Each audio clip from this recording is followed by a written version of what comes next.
우리 귀한 찬양 감사합니다.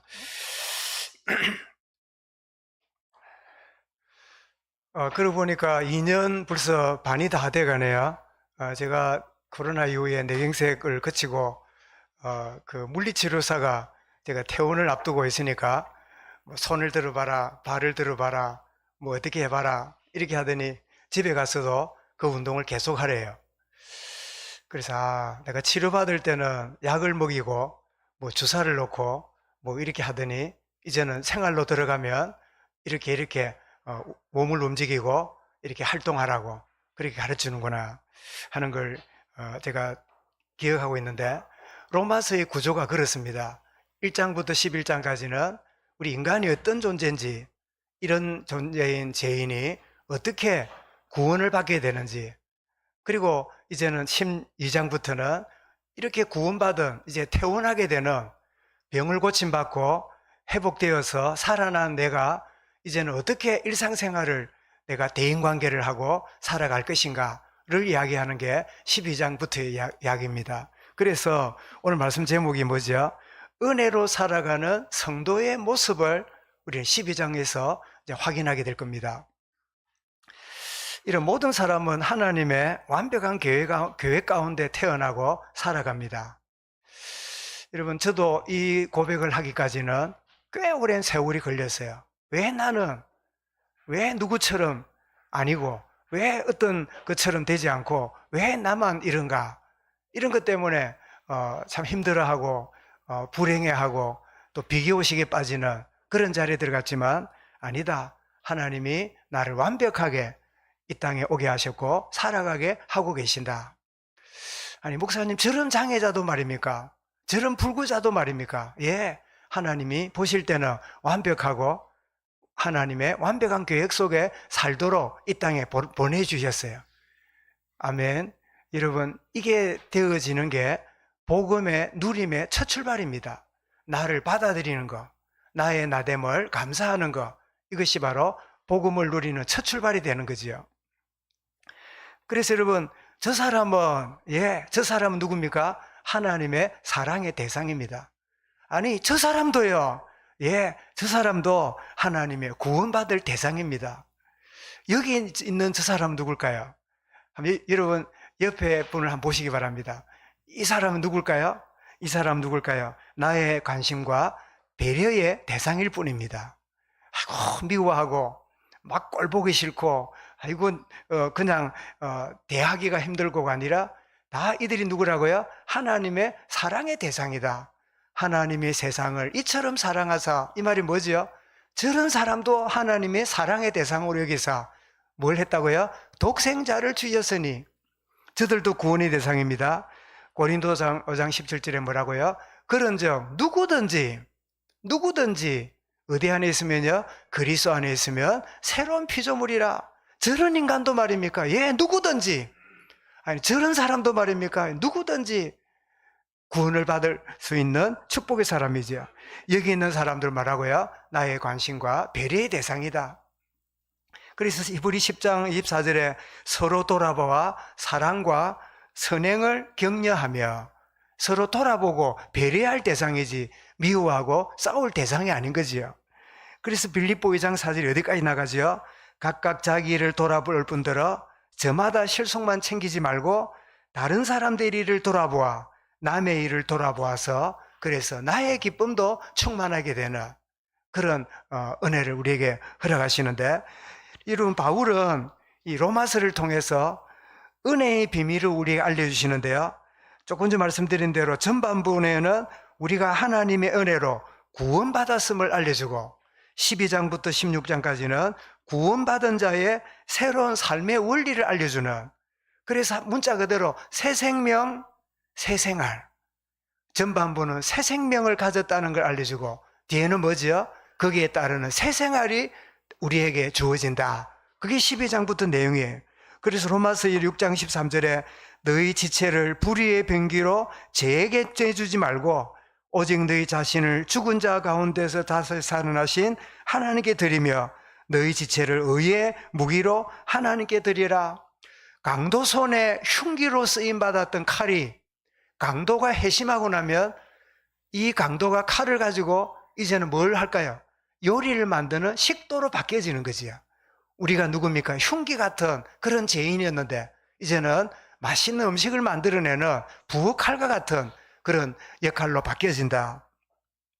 그래서 제가 몇 주 전에 누가 보내준 영상을 보다가 이 영상을 함께 나누면 좋겠다 생각이 들어서 무당으로 있던 사람이 주님께 돌아온 이 짧은 영상인데요. 한번 이 시간에 같이 시청하도록 그래야겠습니다. 전까지 무속 생활을 해왔습니다.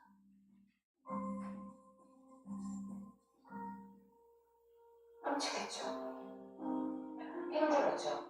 도망도 다녀보기도 하고 무속 가기 싫어서 신대생님 그럴 때마다 어김없이 저한테 이제 신벌이라고 하죠. 그걸 못 미치기도 하고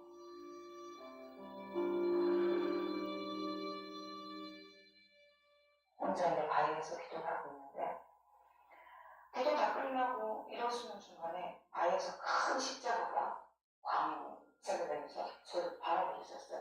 그때 제가 다리에 힘을 풀면서 정말 아무 생각이 안 났었어요. 이게 뭐지? 너무 놀라서 혼자 고민하다가 카면 집에 있다가 내 무의식적으로 TV를 틀었어요. 제가 TV를 트는데 이제 계속 아무 생각 없이 그냥 채널만 돌리고 있는데 스트레스 콜링단 그거 하는 프로가 나왔었어요. 그래서 전화를 누르기 시작했어요. 근데 진짜 마지막 콜링단 대한민국 목사님하고 통화가 된 거예요. 갑자기 목사님이 저 말하는 걸 따라하라고. 그래서 그대로 따라했거든요. 따라했는데 갑자기 뭔가 막 끌어올려서 제가 눈물이 그렇게 또 나는 거예요. 그러면서 제 인생은 거기부터 시작된 거예요. 주님을 만나는 게 그때부터 저는 시작이 됐었어요. 네, 마지막 전화 받아보겠습니다. 여보세요? 여보세요? 안녕하세요. 반갑습니다. 저는 무속인이에요. 기도하면서 십자가가 보이고 하나님 계시라는 게 느껴져요. 할렐루야. 그래서 그 옆으로 하나님의 자녀를 받아주세요. 하나님의 자녀를 받아주세요. 이 순간부터 영원토록 이 생각부터 영원토록 오직에 드린 많은 오직에 주님만을 별주님과 예수를 올려드립니다.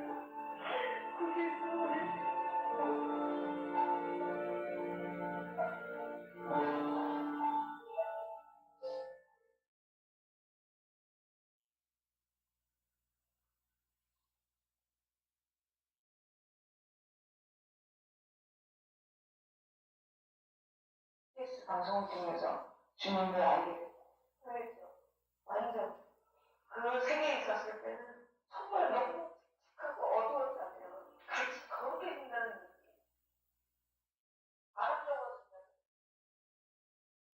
그래서 너무 좋았어요. 너무 좋았어요.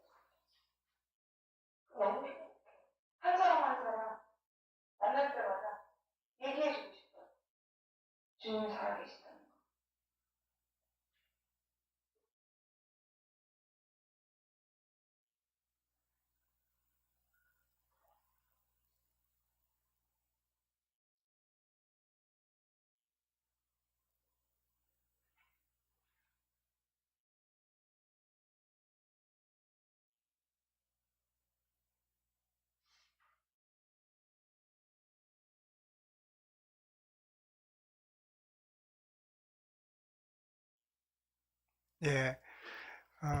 예, 하나님께 영광의 박수를 올리겠습니다. 이분에게 예수의 생명이 임하니까 복음 전하는 새 생활이 시작이 된 거지요. 여러분, 이 축복이 저와 여러분에게도 이미 주어진 줄 믿습니다. 우리가 은혜로 살아가는 성도의 모습을 알기 위해서는 먼저 열심히 하기 전에 뭘 아는 겁니다. 뭘 알아야 될까요? 그러므로 인생이 내가 되었다. 이 사실을 아는 겁니다. 뭐가 되었지요? 죄인으로 살던 내가 은혜로 구원받아 하나님의 자녀가 되었음을 아는 거예요. 여러분, 믿습니다. 이 말이 굉장히 좋은 것 같아도요, 안 믿어지니까 강조하는 경우도 많아요. 여러분 진짜 믿어지면 믿습니다 소리 안 해도 믿는 거예요. 그렇지요? 여보, 당신이 내 남편이야? 당신이 내 아내야? 믿어? 이 말은 뭐죠? 의심하고 있다는 뜻이에요. 나는 당신이 내 아내인 줄, 내 남편인 줄 내가 믿어. 이 말은 불신앙의 표현이에요. 그 말 할 필요 없지요. 믿어진다면. 아는 겁니다. 나는 구원받아 하나님 자녀가 되었다. 내가 되었다는 사실. 요한일서 3장 2절에 뭐라고요?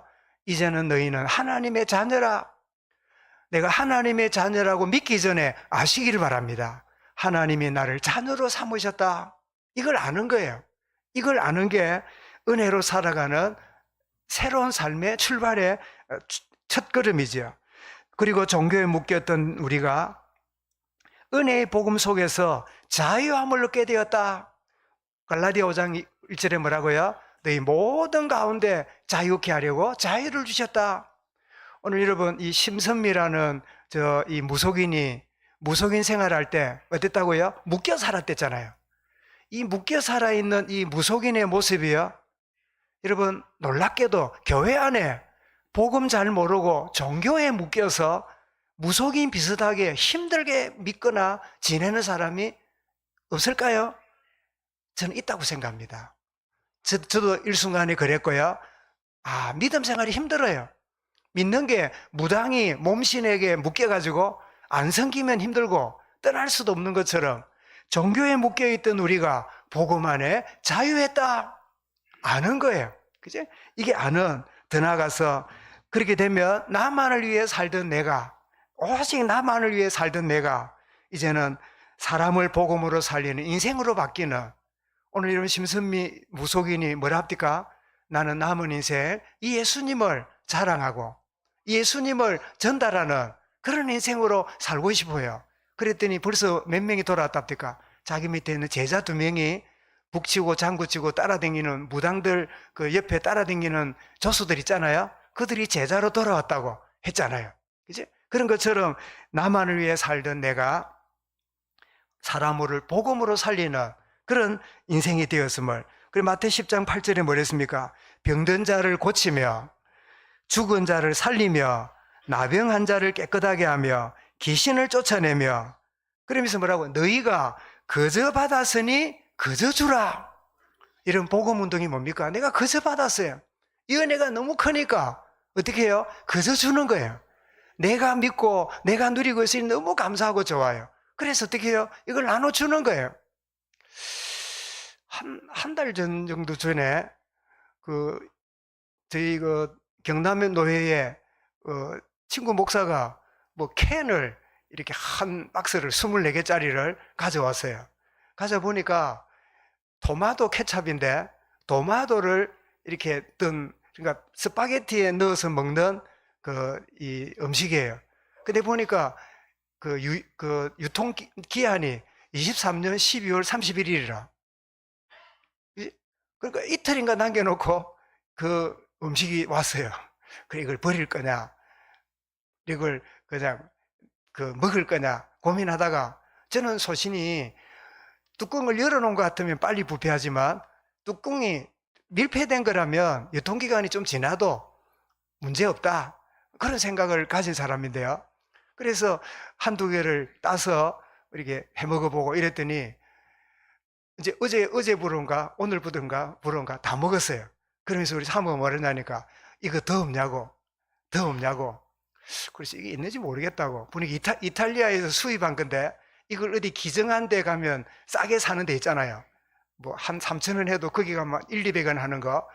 그런 물건인데 지금 기증이 돼 있는지 모르겠다. 제가 이 이야기 왜 합니까? 먹어보니까 너무 맛있어요.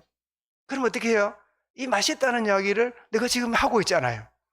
예수 믿는 기쁨과 감사와 감격이 나 홀로 내가 갖고 있을 수가 없어요. 우리 집안에 이번에 우리 딸이 사법고시가 되고 우리 아들이 대기업에 취직이 되고 말하고 싶을 거리가 생겼지요. 근데 여러분, 내가 믿는 예수의 그 이름이 대기업에 취직이 되고 사법고시 걸린 것보다 더 기쁘지 않을까요? 기쁜 일이지요. 그래서 우리는 이번 주간에 뭡니까? 설날 주간이요, 전도 캠프 주간이에요. 가문 살리고 후대 살리는 축복의 주간인데 이런 기도를 시작하시기 바랍니다. 여러분, 기도가 시작되면 하나님이 응답을 봅니다. 그러니까 기도 없이 만나면 갈등밖에 안 돼요. 자꾸 다른 게 보여요. 사람이 내 마음에 담은 것 따라서 보이는 게 다릅니다. 보이는 게 달라요. 여러분, 내가 이런 물건 하나 있으면 좋겠는데 싶은 생각으로 여러분 다녀보세요. 그럼 여러분 평소에 생각하고 있던 그 물건이요, 남들은 모르고 지나가는데 여러분 눈에 딱 띄어요. 그죠? 왜 그럴까요? 내가 관심을 갖고 있었기 때문에.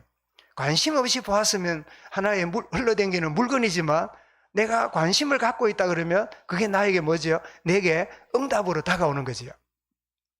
그래서 이런 복음은 나 중심, 물질 중심, 성공 중심에서 하나님 중심, 말씀 중심, 어떻게 하면 복음 전할까? 정인 중심으로 옮겨진 것이 복음의 사람의 특징이에요. 여러분, 이 축복 속에 저와 여러분이 들어온 줄 믿습니다. 그래서 이제 차근차근 나갑니다. 자, 받은 은사를 알고 감사하면서 사용해라. 그냥 두지 말고 사용해라. 그게 3절부터 8절까지입니다. 여러분, 하나님은 각자에게 주신 믿음의 분량이 있음을 알고 그것을 지혜롭게 생각하는 게 필요해요. 그래서 여러분, 분수에 맞게 생각해야 되는데 너무 과장한다든지 나는 아무것도 아닙니다 하고 이렇게 찌눌려 있다든지 이것은 하나님이 원하시는 자세가 아니에요. 이런 교회 안에는 양극화가 있습니다. 필요 이상으로 과장하고 자기가 뭐 대단한 뭘 가진 것처럼 남들이 알아주면 좋겠다는 식으로 이렇게 말하는 사람이 있는가 하면 반대로 내 같은 게 아는 게 없어서 가진 게 없어서 내가 뭐 아무것도 못하는데 하면서 지나치게 그냥 주눅에 들어있는 이 두 가지는 하나님이 원하시는 바가 아니에요. 내게 주어진 분수대로 있는 그대로 나는 이렇게 생각하고 있는데 누가 이 좀 하면 어떻겠습니까? 이걸 하는데 도움이 되면 좋지 않겠습니까? 이럴 때 나는 그런 거 할 수 있는 입장이라고 생각지 안 했는데 그렇게 자꾸만 생각이 든다면 제가 주님 주신 은혜인 줄 알고 내가 해보겠습니다. 이게 여러분 하나님 주신 믿음의 분량을 잘 아는 사람의 특징이에요. 그걸로 또 중직자 투표를 했는데 나는 중직자가 될 줄 알았는데 3분의 2가 안 나오고 내가 전혀 생각 안 했던 저 사람은 3분의 2가 나오고 이런 거를 제가 옛날에 농촌교회에 있을 때 이 중직자 투표를 한 다음에 한 가정이 시험 들어가지고 교회를 안 나와요. 왜 교회를 안 나오냐? 아니, 교인들이 나를 안 찍어줬다는 거야. 자기는 인기 투표로 생각했는가 봐. 하나님이 나를 교인들의 마음을 통해서 내가 더 준비하라고 그렇게 3분의 2가 안 나왔구나. 이렇게 생각하는 게 분수대로 생각하는 거잖아요. 그 자기는 뭐예요? 내가 이 교회에서 제일 나이도 많고 내가 제일로 이 교회 선신도 하고 누구보다 많이 이렇게 수고를 하는데 내가 안 뽑혀? 이거는 교인들이 나를 버린 거야. 그리고는 글쎄요, 죽을 때까지 교회를 안 나왔다든가 마지막 회개를 했다든가 그들이 잘 모르겠는데요. 그 바람에 어떤 일이 벌어지냐? 제가 또 가서 보니까 그런 일이 벌어졌어요. 그래서 이제 교회 중직자가 필요하다고 이렇게 투표를 하려 했더니 그 다음 그 동생뻘 되는 집사님이 자기는 중직자 못 하겠다는 거예요. 왜 못 하겠냐니까 자기가 투표가 안 됐다고 저렇게 나가 있는 형님뻘 되는 동네 촌이니까 다 형 동생이잖아요. 그래 지냈는데 저렇게 시험 들어 있는데 교회 안 오는데 내가 되면 저 사람이 뭘 하겠냐? 내가 속으로 당신이나 저 사람이나 당신이나 수준이 똑같아. 교회가 인기 투표하는 데냐? 사람들이 알아주면 좋고 안 알아주면 그렇고 그런 거냐? 하나님이 나를 그렇게 하신다고 하는 생각을 못 하고 있냐? 그래서 오늘 이제 경남노회에 장로고시를 이제 치러 가야 돼요. 장로고시를 치러 가는 새벽인데도요, 안 간다고 뻗쳐요. 3명을 뽑았는데 2명은 간다고 준비를 했는데, 이분은 끝까지 장로고시 안 간대. 그걸 어떻게 합니까? 웬걸요? 하나님이 그날 밤에 이분이 치통이 와가지고 밤새도록 잠을 못 자고 있다가 깨달았어요. 내가 하나님의 뜻을 거스리고 인간적인 생각을 하고 하나님이 하는 일을 거슬리고 있구나. 주님 내가 하겠습니다 하고는 이제 마음을 먹고 새벽 기도한 거예요. 새벽 기도하는데 평생에 눈물을 흘리고 기도하는 걸 본 적이 없는데 그분만이 앞에 앉아가고 막 눈물로 기도하고 계시는데 내가 마음속으로 이게 하나님이 손을 봤구나. 그래서 제가 가지고 있는 손수건을 그 앞에 그냥 두고 제가 조용하게 나왔어요. 아침 되니까 장로고시 보러 가겠다고. 그래 가서는 시험 합격이 되고 세 분이 장로로 잘 세워지고 교회를 짓고 그 교회를 제가 떠나와서 했던 기억이 나는데 지금 하나님의 은혜로 그 교회를 잘 세워가시더라고요. 제가 무슨 말씀드립니까? 나의 믿음의 분수대로 과하지도 말고 못한다고 주눅 들지도 말고 있는 그대로 내 모습 이대로 하나님이 사용하시는 이것이 바로 뭐라고요? 믿음의 분량대로 생각하는 거다. 더 나아가서 한 몸에 지체가 많이 있는데 그 역할이 다 다르다. 그 다양성을 인정할 줄 아는. 그래서 여러분 이런 사람 저런 사람 이런 거는 잘하는데 저런 거는 못하는 사람 그거를 왜 못하느냐고 왜 안 하느냐고 닥달하지 말고 각자에게 주어진 다양성 한 몸에 여러분 몸에 있는 지체도 다르잖아요. 이런 발가락하고 손가락하고 역할이 같을까요 다를까요? 다르지요. 발가락은 걷고 몸 버티는데 필요하다면 손가락은 뭐지요? 손가락은 짚고 먹고 만지고 이런 데 쓰이잖아요. 그죠? 그래서 발가락은 항상 신발에 묻혀 있고 양말을 덮어놓고 다 보면 양말이 덮어놓고 하니까 저녁쯤 되면 발에 냄새도 나잖아요. 발가락이 불만이 많겠지요. 왜 나는 발가락이 돼가지고 손가락 니는 맨날 맛있는 거 먹고 좋은 거 만지고 여러분 손가락에 끼는 게 뭡니까? 반지지요. 발가락지 봤습니까? 발가락지. 발목에다가 이렇게 감아 당기는 가끔 봐도 발가락에다가 이 가락지를 끼우는 저는 그러는 거 봤습니까? 저는 못 봤는데 발가락에다가 제가 볼 때는 발가락지 뭐라 해야 됩니까? 하여튼 그렇게 말해야 되겠지요. 발가락에는 발가락질 안 끼워. 그죠? 손에는 뭡니까? 그냥 매니큐어도 바르고 반짝반짝 번쩍번쩍 온갖 거 다 바르고 하는데 발은 별로 관리도 잘 안 해. 그런데 여러분 몸에는 어떻습니까? 험해 보이고 또 약해 보이고 모자라 보이도요. 모든 지체가 다 각양 통일성 있게 있기 때문에 우리 몸이 다 건강하게 유지가 되는 거예요. 교회가 뭐지요? 주님의 몸이고 우리 지체가 되어서 같이 움직이고 지나는 거예요. 찬양대를 하고 또 교사를 하고 또 우리 직분을 맡고 여러 모양으로 누가 잘하고 못하고 보다 자기 역할을 하면 최고의 건강한 교회로 쓰임받게 되는 거예요. 그 이야기를 바울은 하고 있는 겁니다.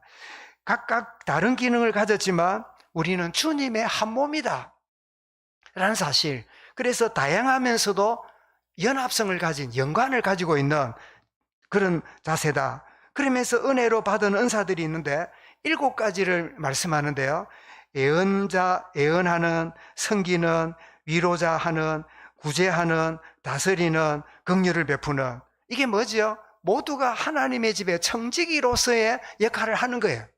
누가 더 높고 누가 낮고 누가 중요하고 누가 덜 중요하고 그런 게 없는 모두가 주님의 몸에 이 몸된 교회의 청지기로서의 역할을 하는. 그래서 여러분 이쯤 되면 내게 주신 은사가 뭘까? 내게 주신 은사를 알고 정말 겸손하고 기쁘게 사용하는 이것이 바로 뭐지요? 이게 바로 축복입니다. 내게 주신 모든 은혜를 내가 무엇으로 보답할까? 이 말은 내게 주신 것을 뭐하지요? 넣어두지 말고 사용하는 거예요. 여러분 사용하는 축복이 여러분에게 새롭게 시작되기를 바랍니다. 그러려면 내 가지고 있는 평소의 틀을 깨뜨려야 돼요.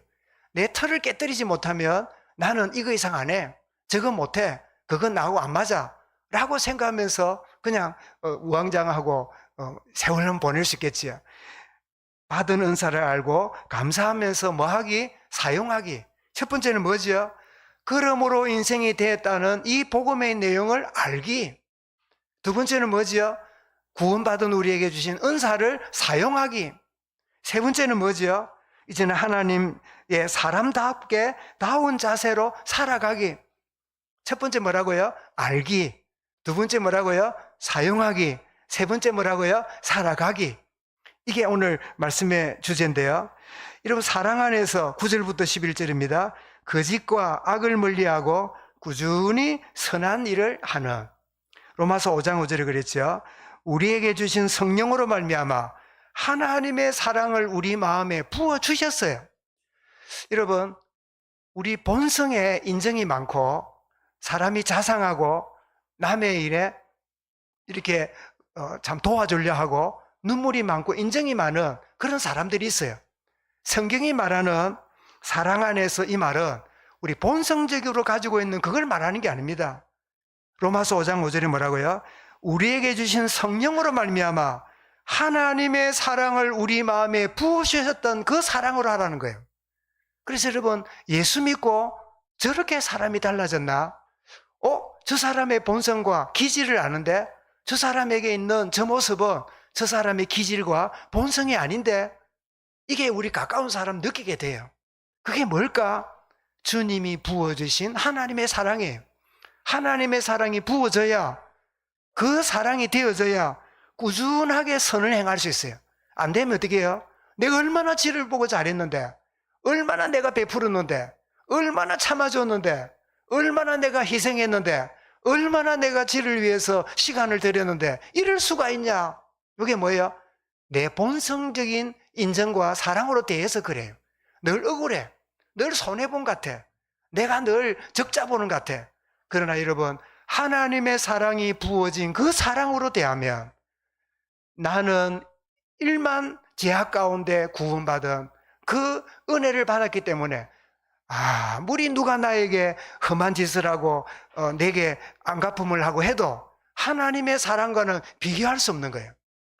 여러분, 태양빛하고 여기 켜놓은 촛불하고 같겠습니까?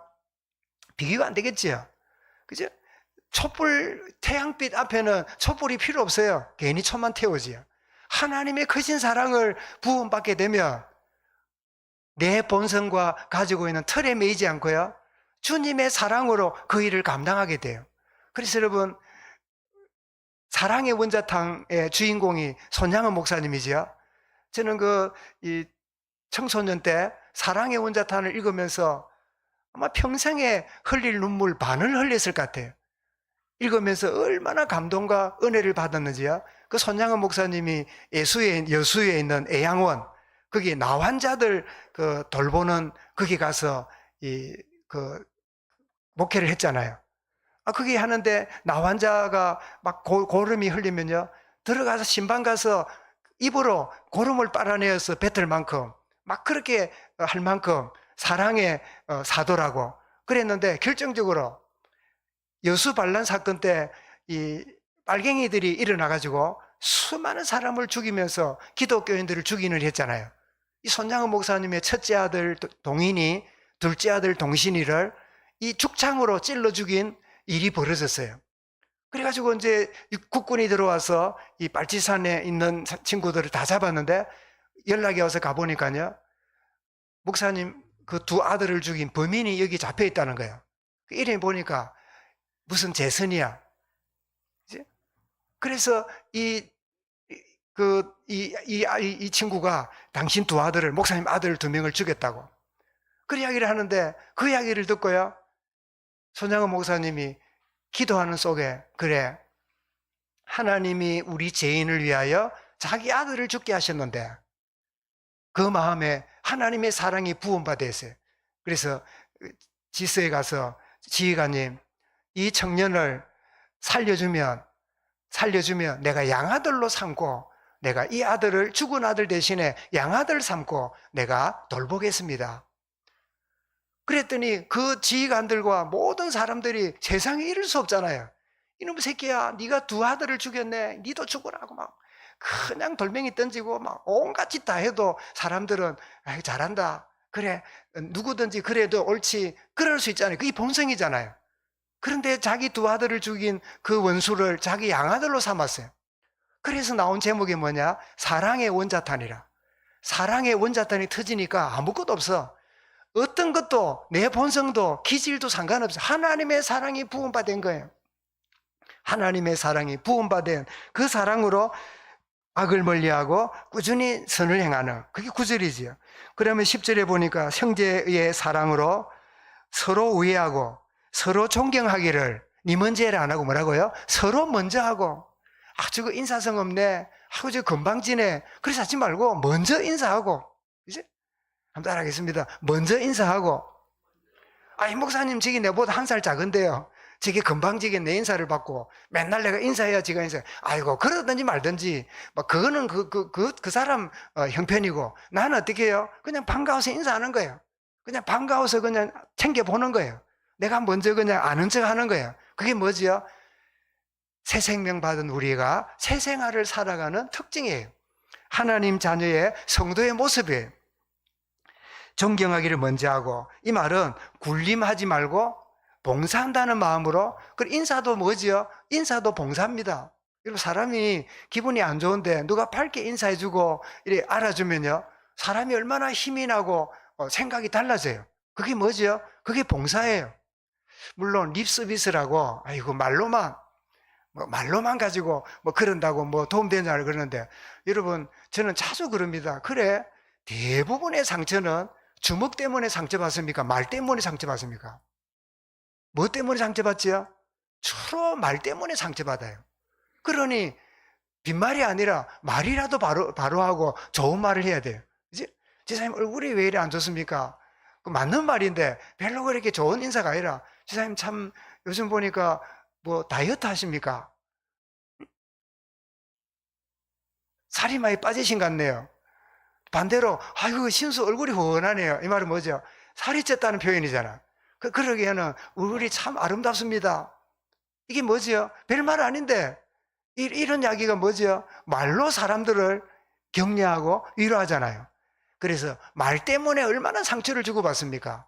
그렇다면 말을 지혜롭게, 그래서 잠언서에 뭐라고요? 언쟁반에 올려놓은 금사과 같은 말을 쓰고. 이렇게 언쟁반에 금사가 보기 좋을까요? 보기 싫을까요? 참 보기 좋겠지요. 하얗게 반짝이는 언쟁반 위에다가 금사과를 올려놓으면 그 얼마나 아름답고 빛이 날까요? 그런 말, 이거 하려면 뭐예요? 새 생명을 가져야 돼요. 그리스도의 복음에 완전히 하나님의 사랑에 부음바 될 때 이런 이야기도 나올 수 있는 거지. 내면은 그게 아닌데 이렇게 해야 된다고 하면 그게 종교가 되는 거예요. 내가 좋은 말 해야지, 남한테 듣기 좋은 말 해야지, 상처를 안 줘야지, 내가 조심해야지. 그러면요, 스스로 늘 묶여 살아요. 나는 자유롭게, 나는 너무나 누리는 걸 말하는데 상대방이 은혜가 되고, 나는 평소 생각하는 말을 하는데 상대방이 힘을 얻고. 이게 뭐지요? 내가 복음을 누리고 있기 때문에 그런 결과가 나오는 거예요. 그렇지 않으면 잘해야 될 건데 조심해야지, 애를 써야지, 그래가 나오면 잘 되지도 않지만 내가 죽어요, 내가. 그지? 그래서 여러분 뭐 그런 이야기 들었잖아요. 저 등산 올라가다가 이 나무가 썩어가지고 괴목이 가운데 썩은 걸 보고 마침 목사들이 지나가다가 뭐라 한답니까? 응? 아이고, 니도 목회하나? 니도 목사가? 니도 목회하나? 그런 이야기를 일반교회에서 많이 해요. 부흥사들도 많이 해요. 저는 한때는 조금 이해했지만 지금 이해 안 돼요. 왜냐? 목사가 여러분 속이 썩어 있으면, 속이 썩은 목사가 아무리 이런 설교를 하고 아무리 그럴듯한 말을 해도 묻어나가는 게 뭘까요? 썩은 게 나가요. 그리스도의 복음에 풍성함이 있고 그리스도로 말미암은 기쁨과 감사가 있게 되면 설교를 아무리 못해도 기쁨이 묻어나가게 되는 거예요. 그죠? 우리가 속은 다른데 겉만 잘하려 하는 종교가 아닙니다. 우리의 속사람이 새롭게 되어지면 그 속사람의 것이 바깥으로 묻어나가게 되는 거예요. 그래서 여러분 또 말합니다. 11절에서 게으르지 말고, 이 말은 하다가 중단하지 말고, 이 말이에요.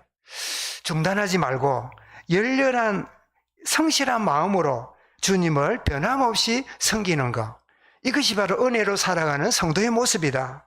그래서 여러분 신분과 정체성을 알고 누릴 때 다운 자세가 나오는 겁니다. 이런 다운 자세 알지요? 내가 장로이니까 장로로서 역할을 해야지, 이러면 굉장히 힘들어요. 그런데 장로의 풍성한 은혜를 누리고 있으면 장로다운 자세가 나오는 거예요. 그죠? 내가 교사로서 잘해야지가 아니라 교사로서 풍성한 복음을 누리고 은혜를 누리고 있으면 교사다운, 야, 저분은 진짜 교사답다.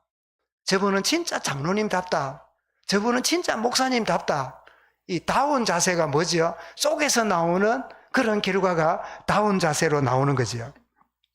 그래서 여러분, 은혜의 비밀을 깨달을 때, 은혜의 비밀이 깨달아지면 이제는 비밀이 아니라 실제가 되고 현실이 됩니다. 나는 비밀인데 나만 비밀을 가진 신자들이 많아요. 나만 좋아, 나만. 그런데 이 은혜의 비밀이 사실적으로 누려지면요, 이게 실제로 현실로 다른 사람에게 비춰지기 시작합니다. 이게 뭘까요? 신자들 속에서는 간증이고 불신자에게는 전도가 되는 거예요. 그래서 여러분, 우리가 확인해야 될 부분은 죄인 되었던 우리가 하나님의 은혜로 살아났어요. 살아남. 이게 바로 골로새 3장 1절 말씀입니다. 같이 확인해 보겠습니다. 자, 시작. 그러므로 너희가 그리스도와 함께 다시 살리심을 받았으면 위의 것을 찾으라. 거기는 그리스도께서 하나님 우편에 앉아 계시느니라. 그리스도와 함께 다시 뭐라고요? 살리심을 받았다. 이것이 바로 은혜의 비밀이 실제고 현실이 되는 거죠. 여러분, 더 나아가서 새 생명을 얻은 우리가 살아날 뿐 아니라 은혜로 살아가는 자가 되었습니다. 아멘. 살아나기는 은혜로 살아났는데 살아가기는 노력으로 살면 율법에 빠져요. 종교에 빠져요. 살아나는 것도 주의 은혜고 살아가는 것도 주의 은혜입니다. 이게 바로 로마서 6장 4절 말씀입니다. 자, 같이 읽습니다. 시작. 그러므로 우리가 그의 죽으신 값하여 세례를 받음으로 그와 함께 장사되었나니 이는 아버지의 영광으로 말미암아 그리스도를 죽은 자 가운데서 살리신과 같이 우리로 또한 새 생명 가운데서 행하게 하려 함이라. 이 행하게 하려 함이 뭐지요? 살아감입니다. 복음으로 살아났습니다. 그리고 이제는 복음으로 은혜로 살아가는 거예요. 이게 바로 여러분 복음의 비밀이 깨달아지면 사실이 되고 실제가 되는 거죠. 더 나아가서 이 은혜의 복음을 내 남은 생애 동안 뭐 하지요? 증거하고 살아가는, 하나님 이거 하라고 직장도 주시고 이거 하라고 만남도 주시고 이거 하라고 모든 지인들, 친구들, 내 현장을, 내 마을을 하나님 내게 허락하셨구나. 이거를 알고 살아가는 게 하나님의 은혜로 살아가는 성도의 또 다른 모습이에요. 한번 확인해 보겠습니다. 사도행전 20장 24절입니다. 시작. 내가 달려갈 길과 주 예수께 받은 사명 곧 하나님의 은혜의 복음을 전하는 일을 마치려 하면은 나의 생명조차 조금 더 귀한 것으로 여기지 아니하노라. 이게 보니까 하나님의 은혜의 복음. 복음이 뭐지요? 복음이 뭘까요? 은혜로 살아나고 은혜로 살아가는 그 비밀. 그래서 복음을 뭐라고 해요? 은혜의 복음이라 그러지요. 이런 복음을 굉장히 조직적이고 논리적이고 대단한 설득력있게 말해도 거기에 은혜가 들어있지 않으면 말은 복음인데 실제로는 종교가 돼버려요. 단어는 굉장을 쓰는데 실제로는 복음이 아니라 종교가 돼버리는. 복음은 뭐라고요? 하나님의 은혜입니다. 은혜의 복음을 증거하는 일을 위하여 내 생명을 조금 더 귀한 것을 여기지 아니하노라. 그래서 은혜로 살아가는 성도의 모습 정리하면 뭐라고요? 나는 하나님 은혜로 살아났다. 두 번째 뭐죠? 하나님 은혜로 살아간다. 세 번째 뭐죠? 하나님의 은혜의 복음을 증거하는 내 인생으로 증언하며 살아간다. 이 세 가지가 바로 은혜로 살아가는 성도의 모습 첫 번째입니다. 우리 계속적으로 나아가게 될 때 새 생명을 주신 이 은혜의 복음이 나의 삶을 통하여 생활을 통하여 이런 모습으로 다운 모습으로 드러남을 체험하는 그런 걸음 되게 하여 주옵소서. 이런 축복을 함께 누려갈 수 있기를 주의 이름으로 축원합니다. 기도하겠습니다. 하나님 감사합니다. 은혜로 구원받은 성도의 모습이 어떠한지를 바울을 통하여 우리에게 일깨워 주신 것 감사합니다. 은혜로 새 생명을 받은 우리가 이제는 은혜로 새 생활을 살아가며 참 정인으로 살아가는 이 축복의 나날, 순간, 만남, 모든 걸음되어짐을 체험하는 이 한 주간이 되며 명절이 되며 우리 모든 성도들 생애가 되어지도록 축복하시고 은혜로 인도하여 주시옵소서. 모든 영광 주께 돌려오며 예수 그리스도 이름으로 기도드리옵나이다. 아멘.